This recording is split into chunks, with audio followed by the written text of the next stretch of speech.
Assalamualaikum warahmatullahi wabarakatuh. Selamat malam para pejuang cuan. Gimana kabar kalian? Semoga kalian sehat semua dan saya doakan sukses semua buat kalian. Amin. Mantap jiwa ya. Dan jangan lupa ya kawan-kawan, tetap secangkir kopi harus selalu ada buat menemani petang Anda memantau market, melihat market di mana kondisinya sudah merona-rona lagi ya teman-teman ya.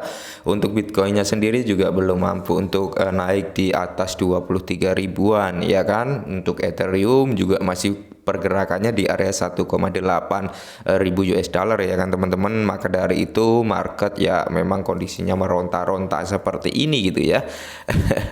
Susah diprediksi lah ya, intinya seperti itu. Tentunya diikuti token-token lainnya ya, koin-koin lainnya juga mengikuti hal yang sama seperti itulah ya teman-teman. Nah, di sini teman-teman ada berita ya, kalau sampai benar-benar harga Bitcoin itu nyentuh ke area itu ya, nggak tahu sih nasib token meme ya, koin-koin yang mungkin harganya rendah gitu akan jadi kayak apa gitu teman-teman. Dan kalau menurut saya pribadi sih ya, kita langsung saja ulik di sini dari Bitcoin di jalur untuk turun di bawah 10.000 US dollar ya. Peter Skip memperingatkan. Nah, jadi menurut Peter Skip teman-teman, Bitcoin ini bakalan turun di area 10 ribuan teman-teman seperti itu. Tapi di sini kalau menurut saya pribadi ya, agak sulit dia menyentuh di area 10.000 teman-teman.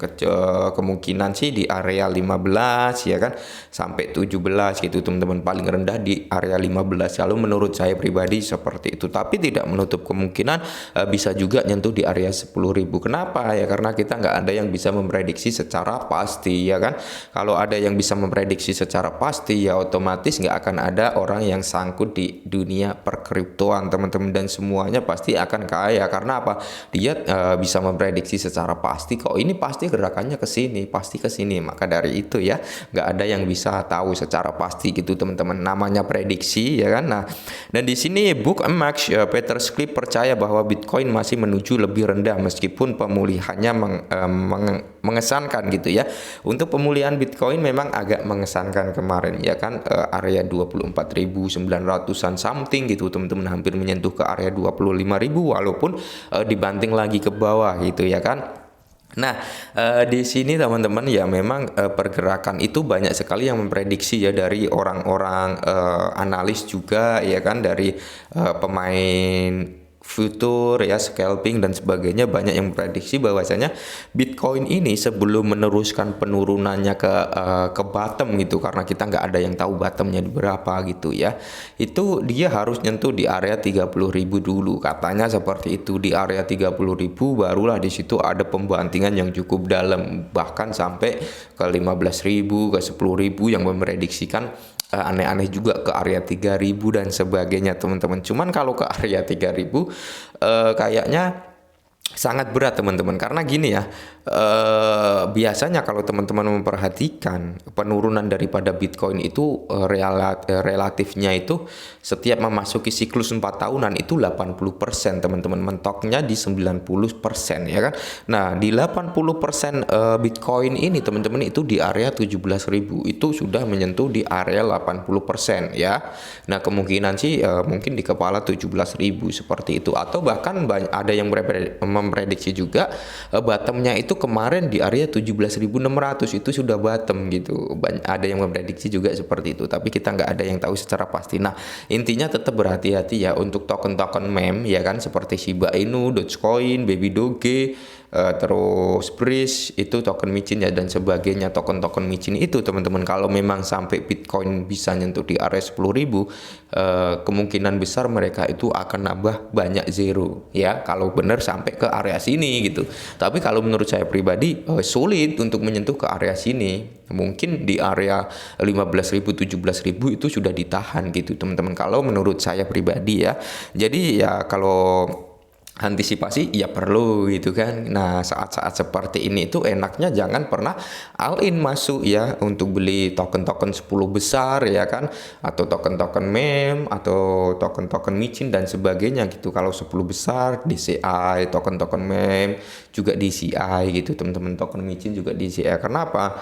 Tergantung modal kita sebenarnya ya. Karena apa? Banyak sekali peminat bermain di token micin dan token meme. Nah, itu karena dengan modal sedikit kita bisa dapat token yang begitu banyaknya ya kan.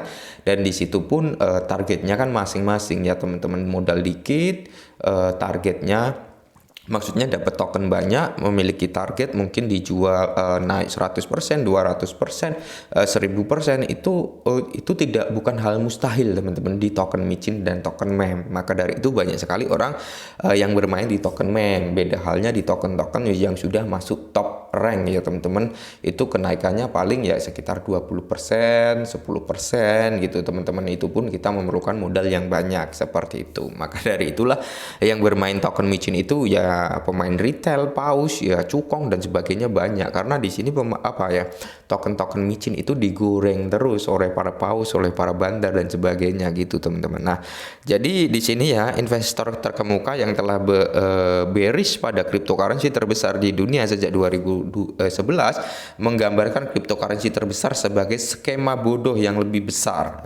Cryptocurrency terbesar sebagai skema bodoh yang lebih besar, yang pasti akan gagal. Semua skema bodoh yang lebih besar ini selalu gagal. Anda kehabisan orang bodoh. Orang-orang bodoh terakhir adalah pemegang tas kata SHIB. Nah, sebenarnya banyak juga yang memprediksi hal yang seperti ini, yang mengatakan Bitcoin ini adalah aset bodoh ya kan, seperti ini tadi, dan Bitcoin ini scam dan sebagainya. Tapi Bitcoin bisa menunjukkan dia ya kan, awal-awal rilis Bitcoin berapa di tahun 2009 ya kan, terus di 2013 ya, bisa kita lihat di situ pergerakannya nggak pernah nyampe di penurunan Bitcoin itu belum pernah nyampe di bawah dia launching dulu teman-teman ya. Itu selalu trennya naik sampai sekarang pun kalau kita bandingkan dengan dulu ini selalu naik teman-teman ya. Walaupun kemarin di area 68.000 US dollar dibanding ke sampai area sampai 17.600 ya kan.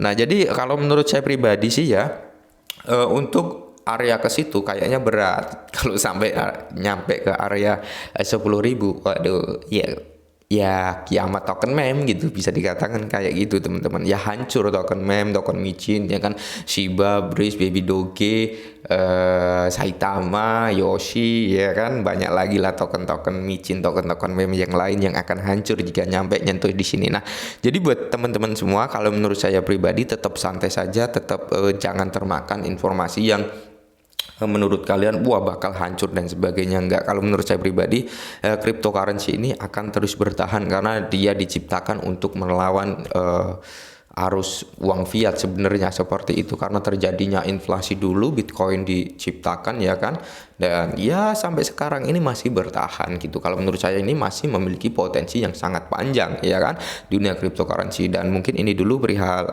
cryptocurrency kali ini, semoga bermanfaat. Salam cuan.